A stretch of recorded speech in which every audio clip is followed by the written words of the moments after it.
Hello guys, welcome back to Krithi's world. അപ്പോൾ നാളെയാണ് രാമായണ മാസം ആരംഭം, കർക്കിടക മാസം 1. അപ്പോൾ അതിന് മുന്നോടിയായിട്ട് നമ്മുടെ വീടുകളിലൊക്കെ നമ്മൾ ചെയ്യുന്ന ഓരോ ആചാരങ്ങളാണിതൊക്കെ. അതായത് വീടെല്ലാം തളിച്ച് വൃത്തിയാക്കിയിട്ട് ഉപ്പ് തൊട്ട് എല്ലാ കാര്യങ്ങളും നമ്മൾ ആ ഒരു ചാക്കിൽ ഇങ്ങനെ പിടിക്കുന്നിടത്ത് എടുക്കും. എന്നിട്ട് എല്ലാം നമ്മൾ നമ്മുടെ വീടിനെ ചുറ്റി വലം വെച്ച് നമ്മളത് പുഴയിൽ കൊണ്ടുപോയി ഒഴുക്കി കളയും. അതായത് നമ്മുടെ എല്ലാ പ്രശ്നങ്ങളും കാര്യങ്ങളും എല്ലാം ഇതോടൊക്കെ ആ വെള്ളത്തിൽ ഒഴുക്കി പോകും എന്നുള്ളൊരു വിശ്വാസം കൊണ്ടാണ് ഇങ്ങനെ ചെയ്യണത് കേട്ടോ. പണ്ടൊക്കെ മുതലേ അമ്മ ചെയ്തു വരുന്നൊരു ഇതാണ്. ഈ ഒരു വൈകുന്നേരം ടൈമിലാവുമ്പോൾ കാറ്റും കാര്യങ്ങളൊക്കെ ഉണ്ടാവും കേട്ടോ. അത് കലിയാൻ പോവുക എന്നാണ് പറയാറ്. അപ്പോൾ നല്ല മഴ ആയതുകൊണ്ട് അച്ഛനും അമ്മയാണ് പുഴയിൽ അത് കൊണ്ടുപോയി ഇടാൻ പോകുന്നത്. പിന്നെ നമ്മളതാ നാളെ നമ്മൾ ദശപുഷ്പങ്ങൾ വെക്കണമല്ലോ, സീബോധി വെക്കും നമ്മുടെ ഇവിടെയൊക്കെ. അപ്പോൾ അതിന് വേണ്ടിയിട്ട് ദശപുഷ്പങ്ങളെല്ലാം പറിച്ച് കൊടുത്തിട്ടുണ്ട്. ഇനി ഇത് 30 ദിവസം നമ്മൾ വീട്ടിൽ വെക്കണം. അത് കാണിച്ചു തരാം, വീഡിയോയിലുണ്ട്. നമ്മുടെ ചാനൽ പുതിയതായിട്ട് ആരെയും കാണുന്നുണ്ടെങ്കിൽ സബ്സ്ക്രൈബ് ചെയ്യാൻ മറക്കല്ലേ. അപ്പോൾ അതാ കയ്യോഞ്ഞിയുണ്ട്, നിലപ്പന ഉണ്ട്, പിന്നെന്താ ഇതിന് വരുന്ന ഉയിഞ്ഞുണ്ട്, കറുകുണ്ട്, തിരുതാളി, അങ്ങനെ 10 ദശപുഷ്പങ്ങൾ ഉണ്ടാവും. ഈ ഒരു ദശപുഷ്പങ്ങൾ നാളെ നമ്മൾ സ്ത്രീകൾ തലയിൽ ചൂടണം എന്നാണ് അതിൻ്റെ ഒരു ഐതിഹ്യം. അപ്പം നമ്മളെല്ലാം പറിച്ച് വെച്ചിട്ടുണ്ട്. വൈകുന്നേരം ഞങ്ങളൊക്കെ കുളിച്ച് റെഡി ആയിട്ടോ.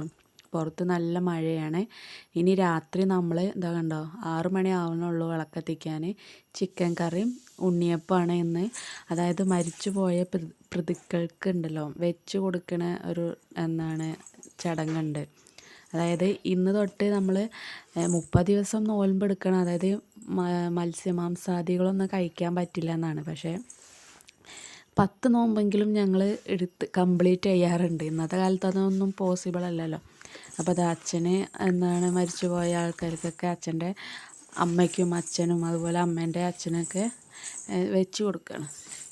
ഉള്ള വീഡിയോ കർക്കിടക 1-ാം തീയതി രാവിലെ എടുക്കുന്ന വീഡിയോ കേട്ടോ. വെളിച്ചം വെക്കുന്നുള്ളൂ. പുറത്ത് നല്ല മഴയാണ്. കർക്കിടക മാസം എന്ന് പറഞ്ഞാൽ തന്നെ തോരാ മഴയാണല്ലോ. അപ്പോൾ പുറത്ത് നല്ല മഴയാണ്. ടൈം ഏകദേശം 6 മണിയൊക്കെ ആയിട്ടുള്ളൂ. അമ്മ കുളിച്ച് റെഡിയായി സീബോധി വയ്ക്കാനുള്ള തയ്യാറെടുപ്പിലാണ്. ഞാനും കൃതിബേബിയും കുളിക്കാൻ വേണ്ടി റെഡിയാവുന്നുള്ളൂ കേട്ടോ. അപ്പോൾ അത് അമ്മ വിളക്കൊക്കെ കത്തിച്ച് മുന്നിൽ നമ്മൾ സീബോധി വെക്കുന്ന സ്ഥലത്ത് വിളക്ക് കൊണ്ടുപോയി വെക്കണം. ഈ ഒരു കിണ്ടിയും പലകയും നമ്മൾ സീബോധി വെക്കാൻ വേണ്ടിയിട്ടാണ് കേട്ടോ. നിങ്ങളൊക്കെ വീട്ടിലൊക്കെ ഇതുപോലെ ചെയ്യാറുണ്ടെങ്കിൽ ഒന്ന് കമൻറ്റ് ചെയ്യണേ. ചില വീടുകളിലൊക്കെ ഇപ്പോഴും ഇതേ ആചാരങ്ങൾ കൊണ്ട് നടക്കുന്നവരുണ്ട്. ചിലവിൽ ഇതൊന്നും ചെയ്യാത്തവരും ഉണ്ട്. അപ്പോൾ അത് കൃതി ബേബി എല്ലാം കുളിച്ച് സെറ്റായി അമ്പലത്തിലൊക്കെ പോകാൻ വേണ്ടി റെഡി ആയതടോ. എൻ്റെ കുട്ടി 6 മണിയായപ്പോൾ തന്നെ നീച്ച് കുളിയൊക്കെ കഴിഞ്ഞതായിട്ടുണ്ട്. പുറത്താണെങ്കിൽ നല്ല മഴയും കാര്യങ്ങളൊക്കെയാണ്. ഇനി സീബോധി വയ്ക്കാൻ വേണ്ടിയിട്ടുള്ള തയ്യാറെടുപ്പാണ്. അതിനുവേണ്ടി നമ്മൾ പലക നമ്മൾ പണ്ടൊക്കെ മുതലേ കൊണ്ടു നടക്കണം. ഈ ഒരു ടൈമിൽ മാത്രമേ ഉപയോഗിക്കുകയുള്ളൂ.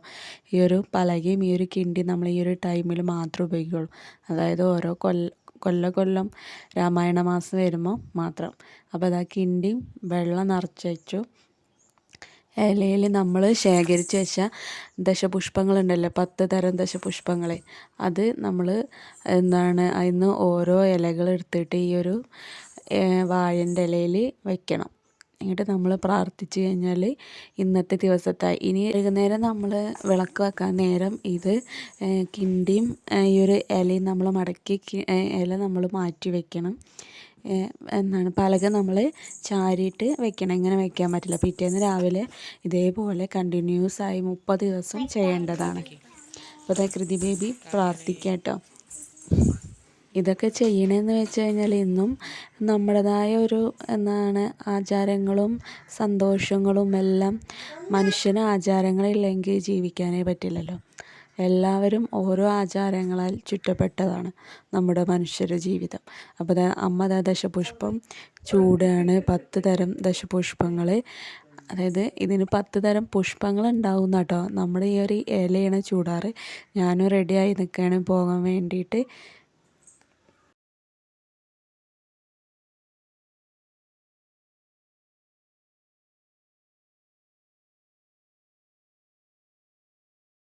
ഞങ്ങൾ അമ്പലത്തിലെത്തി. ഞങ്ങൾ ബസ്സിലാണ് പോകുന്നത്. നല്ല മഴയും കാര്യങ്ങളൊക്കെ ഉണ്ടായിരുന്നു കേട്ടോ. ആൾക്കാരാണെങ്കിൽ നല്ല തിരക്കുണ്ടായിരുന്നു. ഉള്ളിലേക്ക് കുടമില്ലാതെ ഒന്നും പോകാനേ പറ്റില്ല. അപ്പം അമ്മ അതാ പുഷ്പാഞ്ജലി കഴിക്കാൻ വേണ്ടിയിട്ട് ക്യൂ നിൽക്കുകയാണ്. നല്ല ആൾക്കാരുണ്ട് കേട്ടോ. അപ്പോൾ അവിടെ രാമായണ പാരായണം നടക്കണമുണ്ട്. അങ്ങനെ ഞങ്ങൾ ഉള്ളിലൊക്കെ കയറി കഴിഞ്ഞ് അവിടുന്ന് കിട്ടിയ പ്രസാദമാണ് കേട്ടോ. പായസവും ചന്ദനവും കാര്യങ്ങളൊക്കെ. അപ്പോൾ അതാ പൂവൊക്കെ കൃതി ബേബിക്ക് ഇങ്ങനെ കുത്തി കൊടുക്കുക. ഈ പ്രസാദം അവിടെ ഇരുന്ന് കഴിക്കണുണ്ട്. രാവിലെ ഒന്നും കഴിക്കാതെയാണല്ലോ, ഒരു 2 ബിസ്ക്കറ്റും കാര്യങ്ങളൊക്കെ കഴിച്ചിട്ടാണ് പോകുന്നത്. അപ്പോൾ അതൊക്കെ കഴിക്കാൻ വേണ്ടി നോക്കുന്നുണ്ട്. വയസ്സായ അവർക്കാണല്ലോ ഇത് ചൊല്ലാനുള്ളൂ. അങ്ങനെ 30 ദിവസം ഇതേ അമ്പലത്തിൽ ഔഷധക്കഞ്ഞി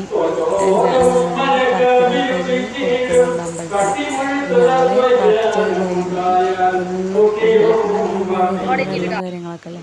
ഇവിടെ ആകുമ്പോൾ മഴ കൊള്ളൂലല്ലോ.